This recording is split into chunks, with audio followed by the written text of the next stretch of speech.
Assalamualaikum warahmatullahi wabarakatuh. Perkenalkan nama saya Niko Rakar Pralvira dengan NPM 2317051059 dari kelas B, mata kuliah Data Warehouse dan Big Data. Di sini saya akan membuat video pengganti pertemuan ke-14 yaitu post test. Di sini ada pakai Cassandra, ada 10 soal di sini. Di sini sudah saya jawab. Untuk yang pertama, pakai Cassandra di sebuah database. Kita bacain soalnya dulu. Mengapa Apache Cassandra disebut sebagai database NoSQL? Karena tidak menggunakan konsep database relasional seperti MySQL. Data disimpan dalam bentuk kolom dan dirancang untuk menangani data besar dengan cepat. Nomor 2, jelaskan bagi singkat bagaimana arsitektur masterless pada Apache Cassandra mampu mengatasi masalah single point of failure dibanding RDBMS tradisional.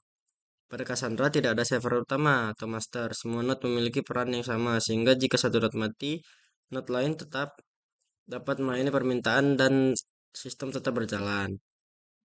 Nomor 3, yaitu jika sebuah cluster Cassandra menggunakan replication factor yang sama dengan 3 dan konsistensi level quorum, berapa minimal node yang harus merespon agar operasi dianggap berhasil.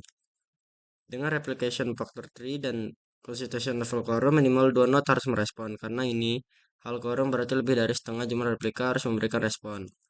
Keempat, apa perbedaan utama antara simple strategi dan network topologi strategi pada Apache Cassandra?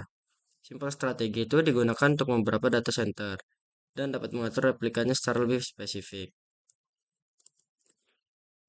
Eh, oh ya, simple strategi itu cluster dengan satu data center, sedangkan network topologi strategi digunakan untuk beberapa data center dan dapat mengatur replikanya secara lebih spesifik. Jelaskan secara singkat fungsi time to life dan contoh implementasi. Time to life berfungsi untuk menghapus data secara otomatis setelah waktu tertentu. Contohnya pada kode OTP atau data cache yang hanya digunakan sementara. Nomor 6, jelaskan perbedaan karakteristik antara size tier compaction strategi, level compaction strategi, dan time window compaction strategi. STSC cocok untuk banyak proses tulis atau write, LCS cocok untuk banyak progres baca atau read, sedangkan TWCS cocok untuk data berdasarkan waktu seperti log atau data sensor.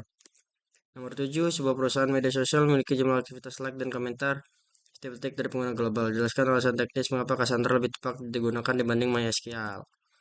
Cassandra lebih cocok karena mampu menangani jutaan data masuk setiap detik, mudah ditambah node baru, dan tetap stabil meskipun digunakan oleh banyak pengguna secara bersamaan.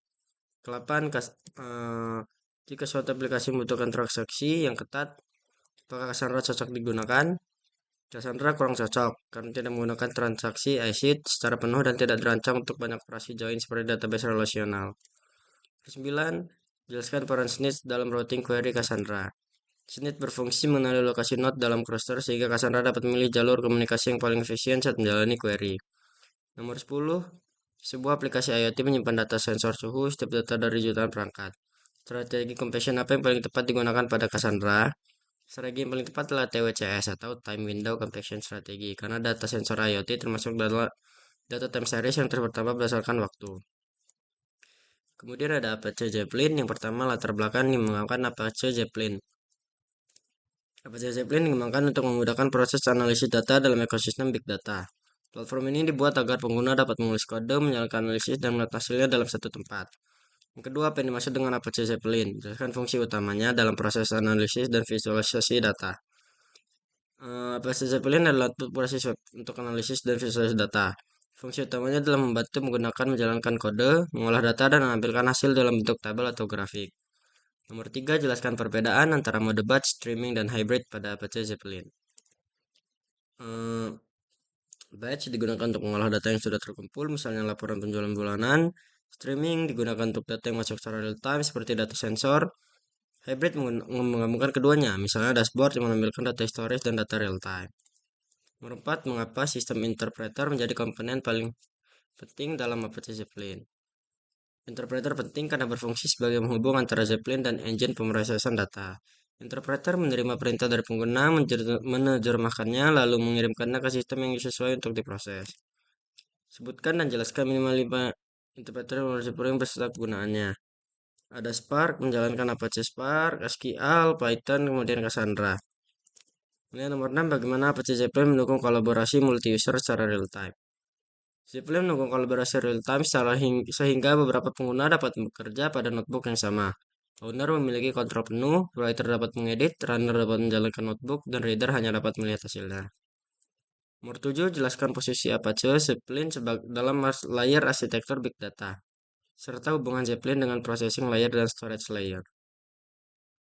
Dalam arsitektur Big Data, Zeppelin berada pada lapisan visualisasi dan analisis. Zeppelin mengambil data dari storage layer seperti HDFS atau Cassandra, kemudian memanfaatkan processing layer seperti Spark untuk mengolah data sebelum menampilkan hasilnya. Untuk nomor 8, apa saja kelebihan dari Apache Zeppelin? Lebihan Apache Zeppelin itu mendukung banyak interpreter, terintegrasi dengan Apache Spark, dan memiliki visualisasi data bawaan. Sebutkan dan jelaskan kekurangan Apache Zeppelin.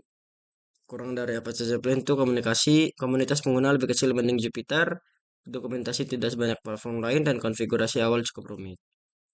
Kemudian nomor 10 yang terakhir, pada studi kasus analisis penjualan e-commerce, bagaimana Apache Zeppelin digunakan untuk membantu proses analisis data dan pengambilan keputusan bisnis.